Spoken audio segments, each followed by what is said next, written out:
Good afternoon. My name is Damian Daley, and I'm the current chair of the board of directors of Catalyst Miami. At Catalyst Miami, we envision a just and equitable society where all residents can thrive. We achieve this vision through community building. We catalyze community-driven change and create paths to economic mobility. On behalf of the board of directors of Catalyst Miami, I welcome you all, our honored speakers, and our guests to this year's Poverty Solutions Summit. I believe this will be the best one yet. At this time, it's my privilege and honor to present to you our Executive Director, Gretchen Piesing.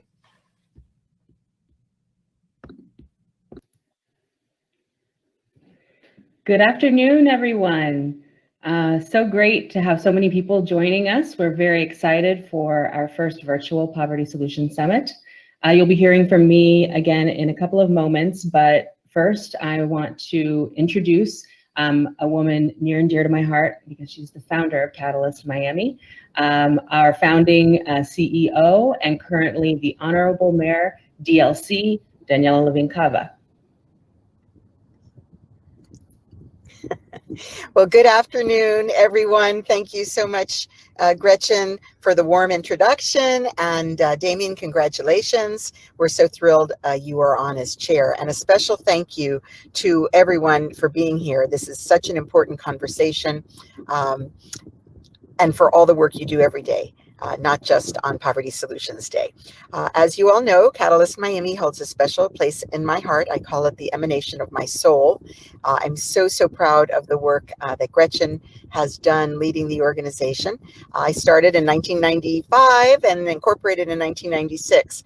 We created a vision for an institution that would affect positive change throughout Miami-Dade County, and under current leadership, they've been knocking it out of the park. And by the way, I remember the first Poverty Solutions Summit very fondly, and I've been part of every single one. But since I left Catalyst to run for office, you have done the work lifting up the communities, carrying the torch. I could not be more proud of every single one of you. My 18 years as the leader of Catalyst Miami taught me invaluable lessons that I have taken with me for real human consequences of government in the work that I do, the inside and outside strategies that have been critical, and the needs of the community that Catalyst serves, and partner organizations working together. Only by working together can we craft the solutions that are needed. I was sworn in as mayor almost 3 months ago, and I have gone to work championing the same causes that all of you have dedicated your lives to, as have I. Once a social worker, always a social worker, and also a public interest lawyer. So those are my roots. And social work has kept me grounded, and it reminds me every single day that decisions that come from my office can help make the difference for those in our community who are trying to get a job or own a home or send their children on to college or post-secondary.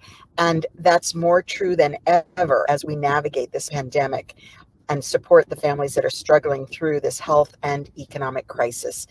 Because while this pandemic has created a whole host of new and unprecedented issues, it has also torn back the veil from the many deep-seated disparities in our economy and in our health. So it has opened the eyes of our nation and the world.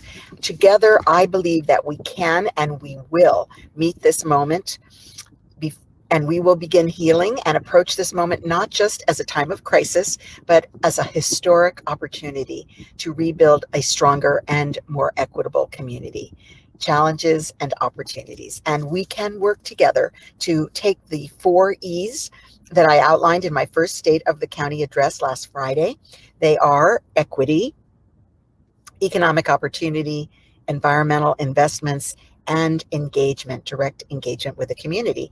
I believe, and you know too, that we can build a more equitable economy that prioritizes the needs of our working people, that invests in transit, that addresses our affordable housing crisis. We can take on systemic disparities, and my administration will help to lead by example, creating the first ever Office of Equity and Inclusion to tackle inequalities in hiring and procurement. I know that we can take action to build greater resilience to sea level rise, climate threats that are also disproportionately impacting are most vulnerable. And we can engage our public, just as you are doing today, to create a more people-powered government that reflects the needs and priorities of our diverse community. I am so thrilled that we will be soon rolling out, like tomorrow, Thrive 305, a civic engagement campaign that will gather direct insights from people across Miami-Dade County from every walk of life. And this survey will help direct county government policies and initiatives in my administration. And all of this work will require even greater collaboration with community partners, just like Catalyst Miami. That is a key part of this effort. And this will ensure that you all have the tools that you need to serve those who've been hardest hit by this crisis, and that we together can create a more solid foundation for shared prosperity. So this is the kind of partnership that we need now more than ever, and it will be greater than ever. So thank you so very much for having me today, letting me make some opening remarks. I could not be more proud of the work that you are doing, proud to work together as we forge new and even stronger partnerships between local government and our nonprofit and activist community. Thank you so much.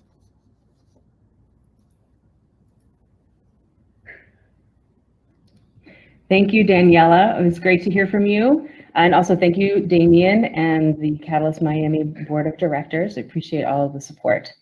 So now I have the pleasure of introducing two more inspiring and trailblazing women leaders, Ann Price and Nwamaka Agbo. Ann Price is the first woman president of the Insight Center for Community Economic Development, which is a national organization working to unearth the root causes of economic exclusion and racial inequity in order to ensure that all people become and remain economically secure. And Nwamaka Agbo is the CEO of the Kataly Foundation and managing director of the Restorative Economics Fund. Prior to these roles, she built a consulting practice guided by her groundbreaking framework on restorative economics. I've heard her referenced as the mother of restorative economics, and guided community-owned wealth-building initiatives like Restore Oakland, Black Land and Power, and others.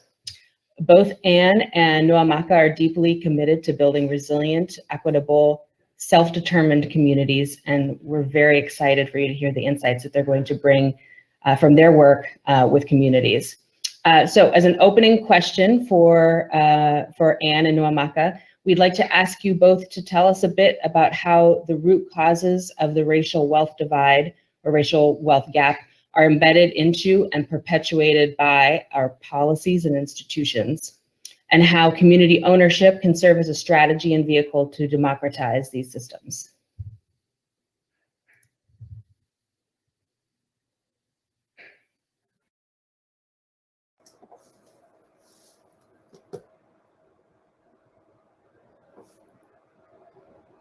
I think you're on mute still, Ann.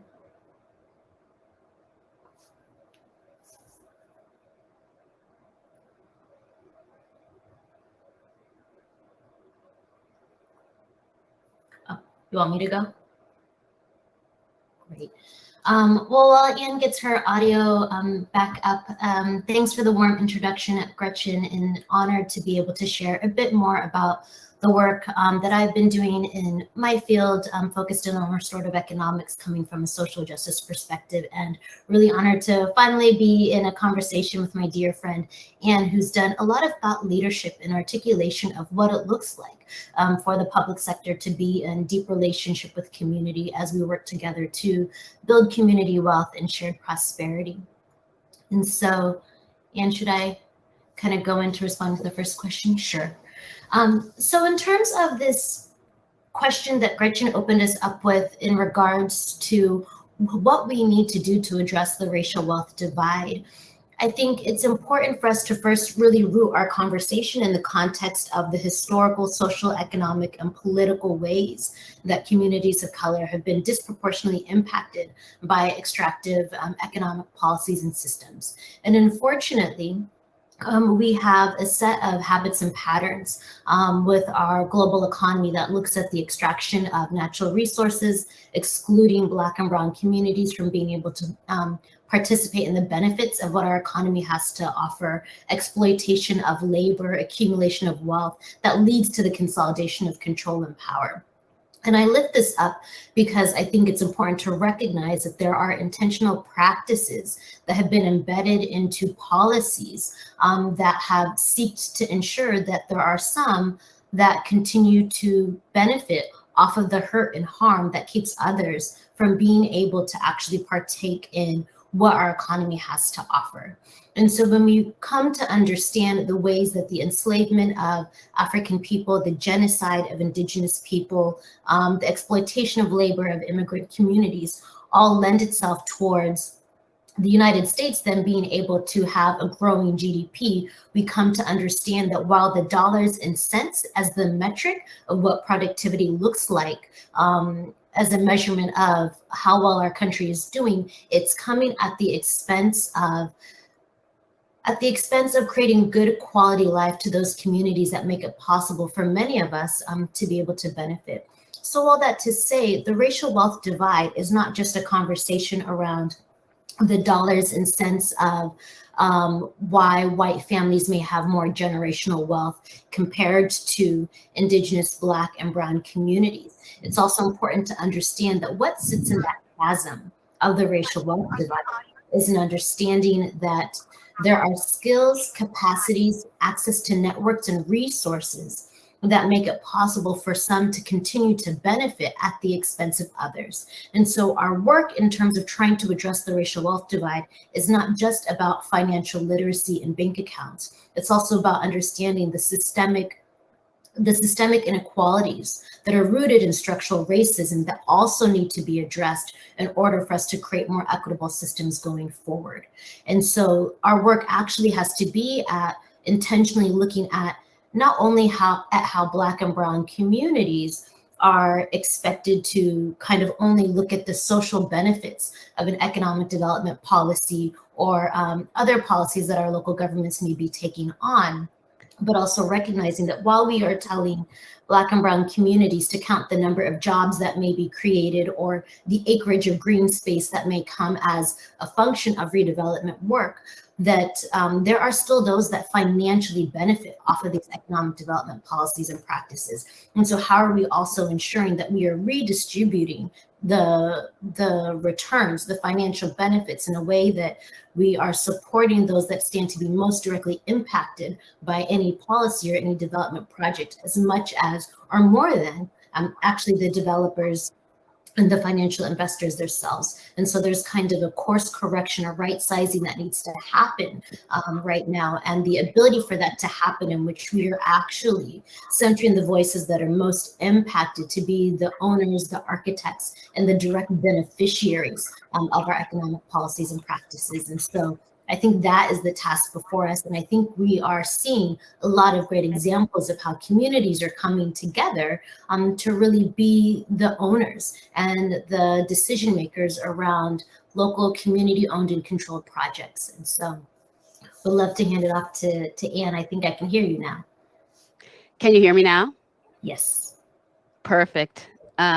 Yes, it seems like you can be totally prepared and then technology has a way of turning on you. So thanks for that. You know, I think in the work that I've been doing and really thinking about in terms of thinking about racial wealth and equality, one thing has really become very clear to me, and that is that we are not focused enough on the root causes and the structures and systems that actually lead to widening racial wealth inequality. You know, when we think about the root causes of why we are seeing the conditions that we're seeing, we don't have to go back far to understand policies like redlining and segregation, like racial covenants, exclusion of folks from the New Deal has had a long-lasting impact. Yet, I think one of the issues that we're really facing and that we're kind of at a crossroads from my view is that we still very much predicate our work on neoliberal frameworks and narratives that are really focused on the individual. And what I really mean by that is that we have long-standing narratives in this country that really say that it's your sheer determination and grit that will enable you to actually build wealth. And this has been extremely detrimental to all Americans, but most harmful, I think, for people of color, because they are relegated to being seen as less deserving. And so one of the biggest, I think, failures in our work is that we haven't focused enough on really building power and thinking about the idea of collective power in a way to address these long-standing systemic policies and rules and institutions. So I love what you were saying about building collective power and the fact that new governance structures and models can actually lend itself to us moving in a completely different direction. I just want to ask you, have you really been thinking about in your work on restorative economics, kind of how has your work in this space evolved in your thinking, and what are you looking at in the road ahead and what we need to do right now? Yeah, thanks for that, Anne, and thanks for just kind of laying out the history and giving us the highlights of some of the policies. I think what is really important and what you laid out is that all of those policies, the examples of the New Deal, redlining, they seem neutral when we look at them, right? They seem innocuous as enough. And what you're pulling out there is that level of neutrality when we're not intentional about understanding how some are set up to directly benefit and others are not, that it leads itself to the disparities. And so I just really want to tease that out so folks understand that race neutral policies are also not the thing that gets us towards a more equitable and just economy going forward. In terms of what I'm looking at right now, I think I'm looking at a lot of things. One of the things that I'm looking at, since you talk about power, is recognizing that while I engage in my current moment in my professional career around economic power, I am clear that economic power is inextricably linked and tied to political and cultural power, right? Political power being the thing that allows us to not only contest for political wins, but the ability to then defend what we're able to win as a people. And so anytime I'm looking at supporting a project directly, part of what I ask them is, how is your project in direct relationship with the social movements that are at the front lines of fighting for justice and equity? Right? What is the culture that you're actually trying to shape and create in your community by bringing in a cooperative owned grocery store? And so understanding that as a society, we're always reconstructing these realms of power, and that we need to be super intentional about what we are lifting up and highlighting. And that at the end of the day, I think one of the simplest ways we could think about power is the ability to have the authority to make key decisions and what is happening in your community, in your neighborhood, and then having access to the resources to see those decisions implemented. And so it's not just enough to give lip service about certain decisions, we also have to put the resources behind it. And it's when we put the resources behind it that we actually live into our values. And that's where people are actually looking to see local government lead, to both make the decisions, but then commit the resources that make those visions a reality.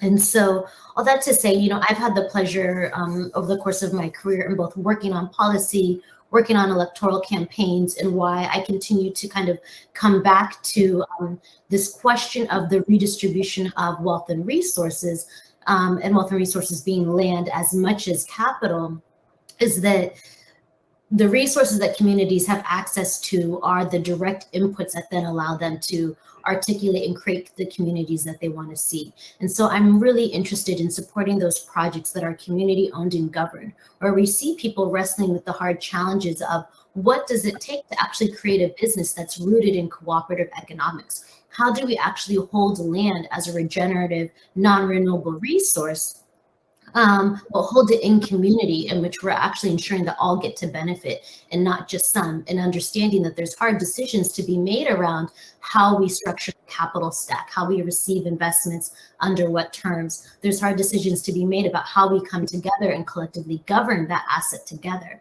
But it is through that principled struggle that we start to evolve as a society and understand what it actually takes to not only then articulate our values, but be in integrity with living them through our active daily practices. And so I think we're starting to see a number of projects from the East Coast when we look at Boston Ujima and their work to create a community governed loan fund. When we start to look at the work of NDN Collective and how Indigenous communities are taking on a really progressive and beautiful land back campaign, or even the work of Restore Oakland in Oakland, California, where we see communities starting to create equitable economic development projects and the growth of community land trusts. People are starting to be really creative. And I think there's an opportunity for the public sector to understand, how do we actually come in and support these community-led visions that are rooted in justice and equity? Yeah, I think that what is so exciting is seeing some of these new models. And I think, the time is now.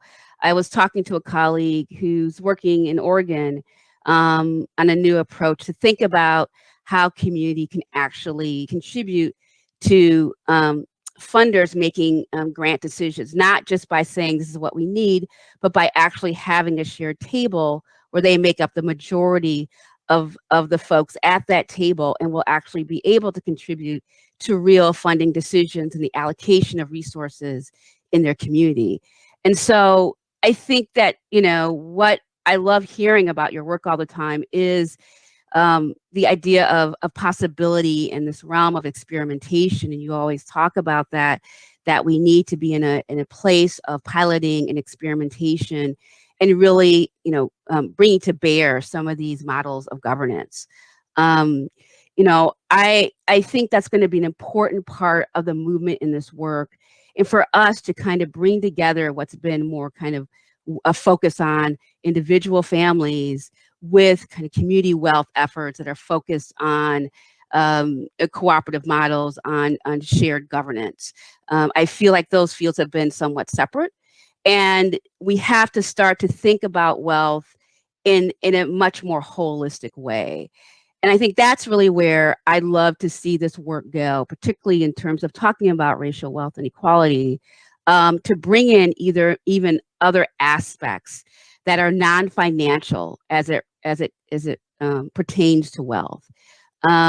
We're doing some work and looking at a framework in San Francisco with public housing residents, where they're saying, look, we know that these financial aspects are really important, but there's a real focus on non-financial aspects of wealth and what that means.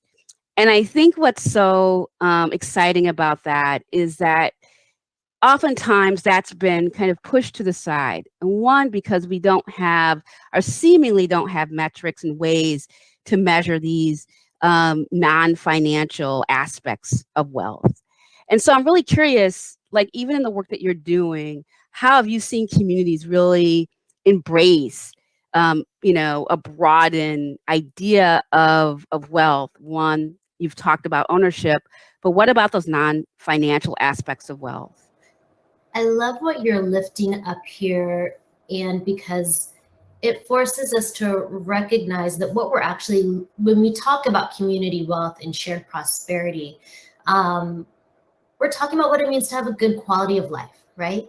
And, I think an example that I would lift up to kind of highlight what the non-financial aspects look like. I have the pleasure of serving on the board of an organization called Thousand Currents. And Thousand Currents supports the creation of the Buen Vivir Fund, which is a non-extractive,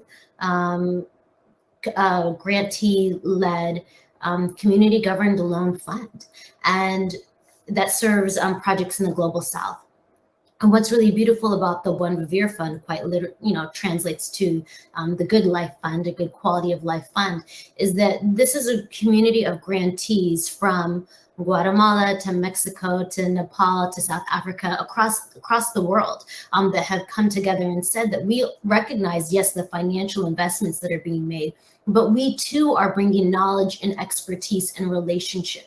And so when we look at kind of due diligencing or underwriting investments to the projects, if you will, for those of us that wear a financial hat, it's not just looking at the financial returns that are generated, but it's also looking at the knowledge expertise that the grantees are bringing. It's also looking at the relationships that are being brought into the fund as well. And so how do we also include those environmental, those social, those community benefits, returns into understanding what the comprehensive productivity of the fund is, and not just the financial returns. And so the ability to really start to have projects that visibilize and uplift the ways that communities are also adding value, that while it may not be financial, it may be some of the softer skills of life, that those things are extremely important.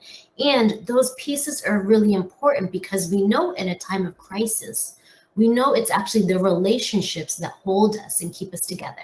And so in 2020, when the global pandemic started to rage across the global north, we started to see the proliferation of mutual aid networks. Mutual aid networks are strategies that communities in the global south have been using for decades, right? It's just part of the fabric of how people are in relationship.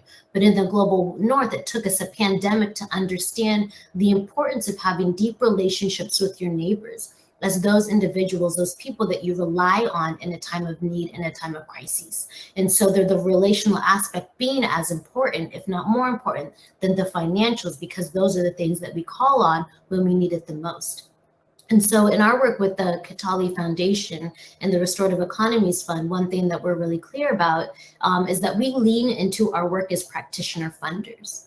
And so even me in my role as the CEO, I come from a background of social justice work. I come from a background of providing technical assistance to projects that are trying to develop and raise capital. And so while we look to move resources, integrated capital grants and investments across the capital spectrum to projects, we also show up to provide any financial literacy and support to the projects, really helping them to understand and make sure that their pro forma is actually something that will help them to be financially sustainable. We help them to think through the terms under which they negotiate capital. We help them to really sit with some of the technical aspects of what it takes to make the project successful, because we want to see the project successful over the long term. We're not in it for the financial return. We're in it for the long-term success of the project. And so how do we also bring our knowledge, our skills, our expertise, and the access to our other networks to support our projects as well, in addition to the capital that we put into them? Yeah, I love that. And love how you raise the issue of mutual aid, because I think it's such a driver right now to help us understand how communities can work together. And also, I think there's a part of this, it's also about healing. And certainly we can't think about what's happened to us over the course of the last year plus without thinking about the need for healing, the fact that so many layers of trauma have been overlaid on communities. And you often talk about this. How are you looking at that in some of your current work, in thinking about the role of healing and thinking about how trauma plays a role? And the fact this is, it might have some financial implications, but this is an example of kind of not the non-financial and how it's so important in thinking about shared prosperity. Yeah, I would offer that there's layered ways to think about healing. And one of the ways that we start at Kataly is with our work with the Mindfulness and Healing Justice Program area. And so this is a program area that focuses in on supporting Black and Indigenous communities of color and having access to mindfulness and contemplative practices as a way to support their own individual healing. And what we also know is that individual healing also needs to be in the context of community healing, right? Like, we don't just want individuals, but we actually want communities to be engaged in a process of healing and repair. And so the projects that we support across the 3 program areas with the Mindfulness Healing Justice work, the Restorative Economies Fund, and our Environmental Justice Resourcing Collective, we understand that healing happens through the work of these projects.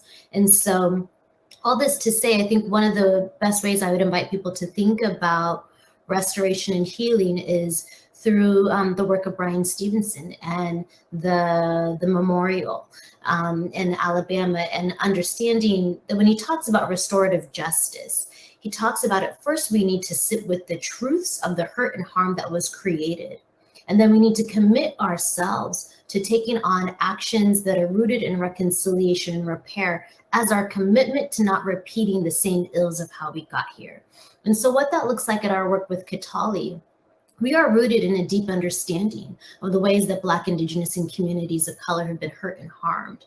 We prioritize the investment of our grants and our resources into those same Black and Brown communities. We do that because we want to believe and center those that have been most impacted.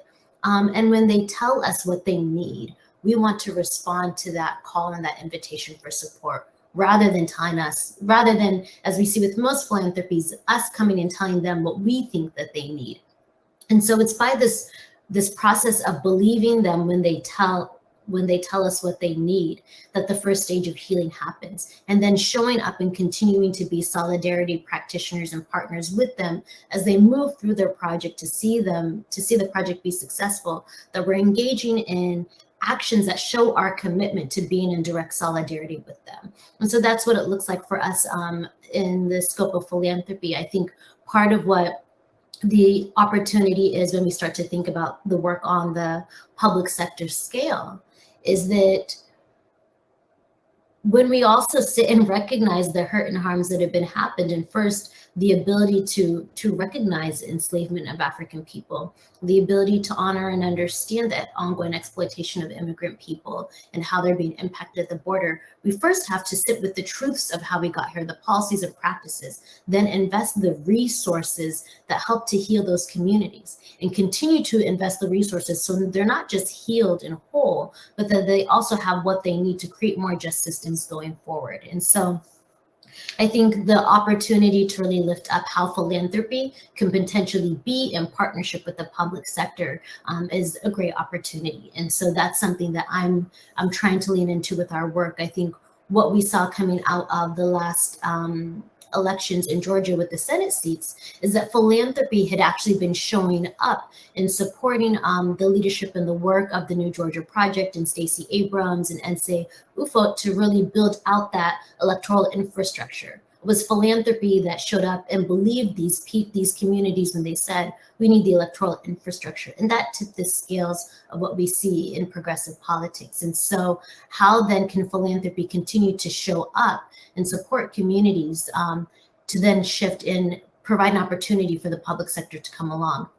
The last thing I'll say, I know I'm talking really long, but the other reason this is important is because many of us, hopefully all of us, understand that philanthropy is actually a sector that was created, and actually the funds that make philanthropy possible are funds that should actually be in the public sector, right? They're the funds that should actually be the taxes that should be in supporting our general funds on our special projects. And what's happening is that rather than those funds going into the public sector, they're sitting in philanthropy, and people that have wealth and resources are making decisions about those dollars. So the opportunity for philanthropy to also figure out how do we democratize our decision-making process so that we're actually continuing to serve the public good over the long term is the opportunity. And so I think I would actually love to hear from you a bit, since given your research, your work across the country, how are you starting to see the ways that philanthropy and the public sector can or should be in partnership together to really support some of these community-led projects? Yeah, I think one of the things that you mentioned, a lot of great things, but really talked about this truth. And I think that a lot of our understanding of how wealth is generated, how it's passed down, how it's accumulated, is often based on on myths, on ideas that have been pushed through narratives about how you get wealth. And, understanding that, I always think about it as like the roots underneath a tree, right? They're holding it up. You don't see them, but that's what wealth is. It's really underneath what we really can't see, but operates very powerfully to really set the stage for the conditions that we're living in. And so, I think that there has to be a stronger role by philanthropy to really address these truths, right? That one, we can't continue to really fund approaches that are solely predicated on fixing people, that are really focused on kind of somewhat of a deficit approach, right? And that we can't take approaches that we've had and just like layer racial equity over it and think that that is going to actually fix it, because it's not getting at the root. I have been somewhat critical of the asset field, but really what I'm really wanting to see and what I really want to push for is an understanding that this field was really built from a narrative that basically one that poor people can save. But behind that really was the fact that we were coming out of welfare reform, and this was supposed to be seen as a mechanism to say, hey, you know what? Poor people can actually save. It was actually supposed to be somewhat of a counter narrative to what we were seeing with somewhat kind of welfare queen tropes. But what it did was really replicate, a Eurocentric model and idea about what wealth was. And it was really, really predicated on fixing people, right? It wasn't really about structural change.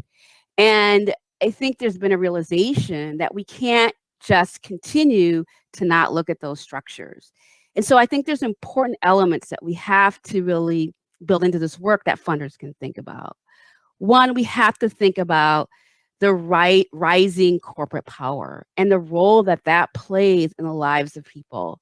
And one way that we see it, and one way that people really can feel it is through debt, right? And, the way that we even talk about debt needs to change, right? It's nearly not about budgeting. It's not about an individual act that someone should be shamed into feeling.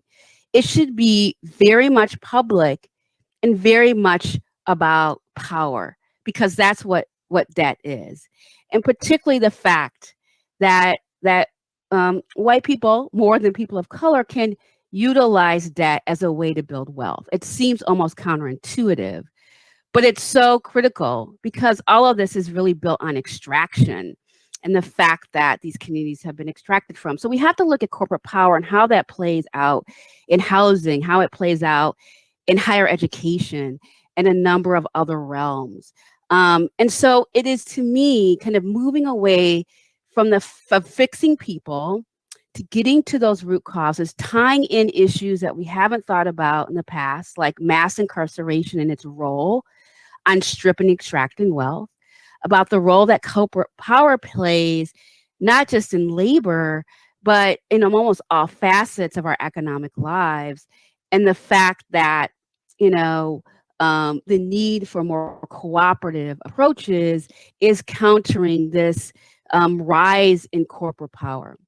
And I'll just say, you're absolutely right about public power, and it's the fact that we are now going to foundations and we're seeing such an erosion of public power, not just the erosion, but the almost kind of corruption, in a sense, of, and I'm not saying they're corrupted governments, but the fact that the private sector has seeped into our public systems, and they've affected the way in which resources are allocated. And we just heard the mayor talk about her approach to really get at some of that, right? So how are we going to revive public power right now? I think is huge. How are we going to actually invest in moving away from narratives that dehumanize? And if we don't tackle anti-Blackness and see it as a foundational architecture of the way our economy is structured, not just an identity per se. It's not just about Black people, but the way that anti-Blackness is actually is seeded many of the ways that our policies have been developed over time, and everyone is ensnared in those policies. Medicaid expansion is a perfect example of that, right? So, we need a new compass, and I think, the conversations I know that will take place for this conference are really about how do we set a new compass, and what do we need to demand from foundations that will help communities actually be able to realize shared prosperity.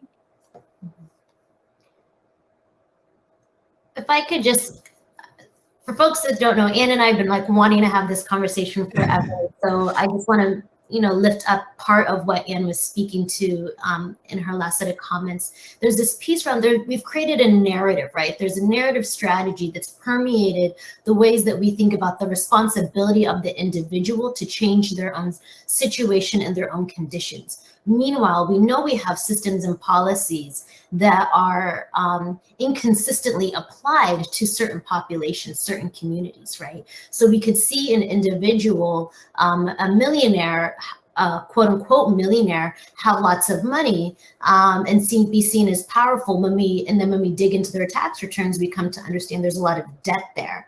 Right. But then we look at Black and Brown communities and we see them as deficit individuals. And so I just think it's important to understand how the narrative can oftentimes obscure the realities of what's actually playing out on the ground. And what I also appreciate that you just lifted up is that the narrative that we need to shift needs to be in a place where so much of the ways we've thought about economy has been around, well, competition is good, right? We want to have an unregulated marketplace because competition will allow the best to rise to the top. And what we also know that in a moment of COVID-19 and a global pandemic, competition where we're actually denying low-income countries from having access to the vaccine puts us all at risk. Right? So how do we come to understand the importance of having our narrative shift from this one of competition towards collaboration? And we actually haven't figured out how to have a narrative, an economy, a governance system that's actually rooted in a deep value of collaboration where we all get to benefit, right? And I think that is part of the fight, the struggle that we're in. And so when you also talk about this piece of the rise of corporations and their power being able to erode our democracy is what continues to undermine our ability to have a deep democracy, to really understand what collaboration looks like in practice. And so these pieces are all inextricably linked, and the struggle continues to be, how do we actually create something that is just and equitable for all people and not just some people? And I think that's what we'll continue to observe. I think social movements will continue to be on the front lines of really pushing those arguments and shifting the narrative. And then the question will continue to be, can philanthropy and the public sector come along and listen to community and do what's needed to actually put us on a footing where we can address climate change, we can address pandemics, we can address rising inequality. And so, yeah, I know that I think we're supposed to leave some time for Q&A. I basically just wanted to like parrot back what you said and say that I love you and you're amazing. I feel the same way. And I know I've seen some questions in the chat, and one of them was really harking back to public power. And, can you talk a little bit about public power, the public sector, and projects that you're involved in, like Restore Oakland? Like, what's the relationship between the public sector and a project like Restore Oakland? Yeah, I think that there's an opportunity for community in the public sector to be in partnership. And it would require the public sector to want to intervene on market forces that we know don't serve Black and Brown communities. And so what I'm alluding to is one of our experiences in working on Restore Oakland is that we really wanted to partner with the public sector, around finding a property that could be redeveloped to provide workforce development training in the restaurant industry, that could be a center to provide restorative justice practices as an alternative to mass policing and incarceration. And there wasn't a mechanism, there wasn't a pathway for us to be in direct partnership with the local government around either a long-term lease and or a below market rate acquisition of a building. And the Bay Area real estate market is out of control. I mean, I guess that's the best way we could say it. And so it forced then these community-based organizations, the Ella Baker Center for Human Rights and Restaurant Opportunity Centers United, to have to go and acquire a market rate building. The organizations, luckily, you know, we were able to do great fundraising. We were able to secure an acquisition loan under favorable terms with a local community development financial institution. So we were able to do it through a private sale and private redevelopment, but that would have been a beautiful opportunity to partner with the local government because it's serving local community. It's providing programs and services. And so the opportunity for the public sector to understand how we can make these opportunities more accessible to the local community by regulating what's happening on the real estate market, by thinking through how we actually support communities and understand how to even navigate the permitting and planning process in a place where in the Bay Area where we see high rises going up all across the Bay Area from San Francisco to Oakland. Actually getting the permits and plans approved took a good amount of time. And for those of us that do real estate development, time is money. And organizations that are focused on providing campaigning and supporting the local communities don't have extra money lying around. And so I think the opportunities to understand how do we support local communities in having access to favorable terms to rent and lease spaces? How do we provide, continue to build up our small business assistance program so that Black and Brown entrepreneurs can have access to the resources and the training programs to really launch their businesses? These are all things that the hope or the invitation is for the public sector to figure out how do we help regulate a marketplace that is out of control and doesn't serve the needs and interests of Black and Brown communities so that we can all be collaborative and we can all benefit. Otherwise, we continue to kind of engage in this competition economy that benefits some, but not all of us. Yeah, I mean, that's, you laid out some really solid pieces of what's really needed. And, this whole, how do we, I would think about something that Ruth Wilson Gilmore, who's an abolitionist, always talks about, right? She says that organizing, we must act in organizing for the day after victory, right? So this is something that is constant. It is something that we're constantly called to do. So how do you see this working in the communities that you've worked with, this kind of stick-with-itness, this long-term trajectory, and, trying to get to some maybe midterm or even short-term gains? Like, how do we think about kind of sustaining that kind of power over the long term? Yeah, this is that dog-hearted stick-to-itiveness that Black and Brown communities have been using to survive over decades and centuries. To be honest, we can't help but survive and continue to do the work. And so to just kind of lift up, even in this piece that you had, that I was just saying about Restore Oakland, the project of Restore Oakland comes out of Ella Baker Center's 25-year history of organizing.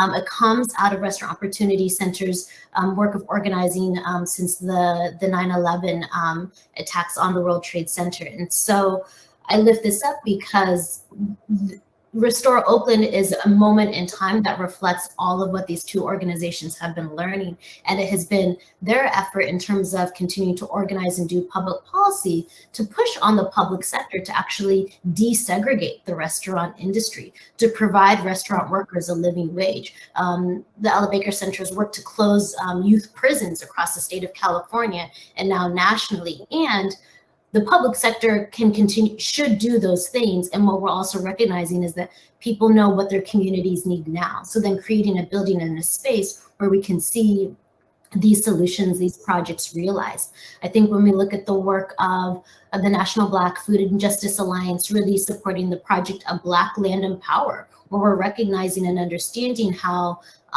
Black farmland continues to be reduced over the decades, and how do we support Black and Brown communities in collectively owning and stewarding agricultural land, urban land and urban and suburban spaces, and holding that in trust as a community and not just for the speculative market.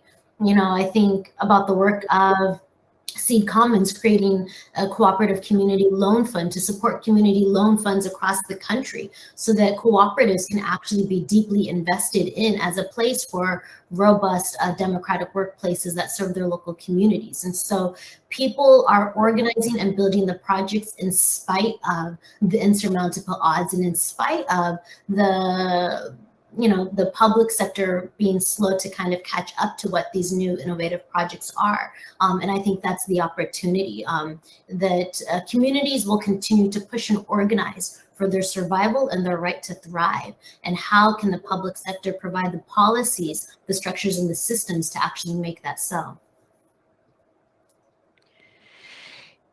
Yeah, we're running up and just have a couple of minutes left, and just wondered, is there anything burning that you really want to talk about in our last couple of minutes, or anything that you want to impart in our conversation before we have to close? I think what I would say in closing is that I recognize that my work with the Kataly Foundation, and we are a foundation that's a Spend Out Foundation. So our donors have committed to redistributing this wealth back out into Black and Brown communities in a way that builds community wealth and shared prosperity. And so we are really excited to support those projects where communities are coming together to really put forward projects that are rooted in collaboration and the ability to fund not what is politically feasible, but what we know is ultimately necessary for our survival and our right to thrive. And that's what I'm really excited about. I think we are a resilient people, and the hope is that we can start to really lift up so many of these great examples and projects from across the country and around the world, that people can start to see that there is a way to do things differently that's rooted in just and right relationship. And the last thing I'll offer, because I've lifted up a number of different projects across the country, and people always ask me this question of scale. I would caution us to really think about scale in terms of depth and not necessarily just breadth, because scale is a thing about maximizing wealth and returns. But all that to say, the Mondragon Cooperative in the Northern Basque region of Spain has been around for decades. It's a cooperative community that brings together universities, banking institutions, restaurants, and using cooperative economics and governance principles. And so we know what this can look like at scale. We know it can be a successful model. And how do we actually look towards really lifting up these examples to inspire others? And so that was a long way of saying those are my closing thoughts on what I leave folks with. No, that's great. And I know we're at time. So I'm just going to close by saying, we have an important opportunity right now to work towards transformative change. And the first thing we have to do is dig into the root causes and the structures and systems that are holding us back, build out and counter narratives that are actually feeding into why, one, even people in communities start to say what's wrong with me, but also how they feed into policies that actually are so harmful. And, to really actually, I think as people of color, knowing that we have a way of knowing, and sometimes it cannot always be so easily put into the containers that we're currently working in, right? And so we have to be really in the forefront of pushing out kind of new ideas and models and being able to test those models that really represents our way of knowing. in talking to a tribe member up in the Pacific Northwest, they were saying, you know, we don't have a word for poverty because as long as you have family, that's everything. So that's not a word that's even in our language, right? And so we have, you know, we have had these systems and structures layered over us that don't fit into our vernacular. They don't fit into the way that we live our lives. And, you know, these models of governance and shared prosperity approaches allows us to bring that knowing into our communities with resources to actually allow people to live the lives they're meant to lead. So I'm excited about what I think is possible. And I know that we're 2 minutes over. I want to thank everyone at Miami Catalyst. Thank my partner in crime. Love talking to you, Nwamaka, and look forward to future conversations.